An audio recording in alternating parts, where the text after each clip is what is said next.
So we talked about discipleship, and one of the things that comes up in talking about discipleship is, what do we mean by the word conversion? I think for a lot of us as Catholics, we hear that word and we think, oh, somebody was a Baptist and they became a Catholic, or somebody was Jewish or wasn't a member of any sort of religion and then they became Catholic. And that's something that, that's one of the ways that we use that word, of course. But the church has a much broader and much richer definition of conversion as well. Let's dive into that a little bit. In Pope Francis's first main document that he wrote, it's a beautiful document on evangelization called Evangelii Gaudium, the joy of the gospel. It's all about evangelization. It's quite long, but I encourage you to pick it up and read through it. But in Evangelii Gaudium number 160, so the paragraphs are numbered. In paragraph number 160, Pope Francis says this. He says, all of us need to grow in Christ. All of us need to grow in Christ. Evangelization should stimulate a desire for this growth so that each of us can say wholeheartedly, this is a quote from Galatians, St. Paul's letter to the Galatians, "It is no longer I who live, but Christ who lives in me." Another big claim from St. Paul, "It is no longer I who live, but Christ who lives in me." And friends, I don't know about you, but I feel like Christ is living in me to some extent, but there's still a lot of areas of my life that I haven't totally given over to him, and I haven't experienced the freedom of completely giving those areas of my life to the Lord yet, but I'm called to it. I'm called to it. So Pope Francis says all of us need to grow in Christ. And this desire to share the good news with the people around us should be just another inspiration for us to go about that important work of ongoing conversion. In the previous video, we talked about how, as disciples of Jesus, we seek to drop our nets and follow the Lord in 4 different areas of our life: spiritually, mentally, emotionally, and even bodily. What does that actually practically look like? An illustration that we like to use here at the Diocese of Superior is one that we didn't come up with on our own, but it's of 3 different circles. And in these 3 circles, we'll call this person Joe, we see how his life is changing. In the first circle, we see that the cross is on the outside of his sphere.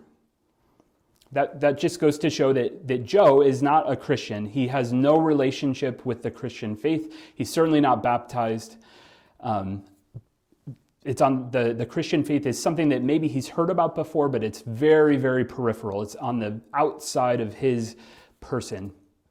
And then something happens, and Joe becomes a Christian. So that central circle we'll call Christian Joe, or Joe Christian. The faith has become part of his life, but it's still somewhat peripheral. The desire for conversion that we all have, and the need for conversion that we have, is to move the cross in our circles to the very center. And when the cross is truly at the center of our lives, when our relationship with Jesus is truly at the center of our lives, everything else in our life is ordered to and from that relationship. That's the process of conversion.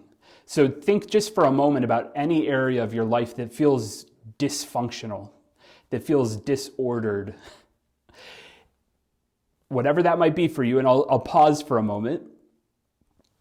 Whatever that might be for you or for me, when we allow the Lord's grace and his light to permeate that area of our life, and sometimes this takes years or even decades, when we allow the Lord's grace and his light to penetrate that area of our life, we achieve freedom. We achieve holiness. And that is what the Lord wants for us. In the previous video, I mentioned that what is the Lord's motive here? Is he seeking to control us in some way and limit our freedom? Quite the contrary. What the Lord is seeking to do is to give us the gift of freedom, and we achieve that freedom paradoxically by surrendering our lives to the Lord and giving him every area of our life.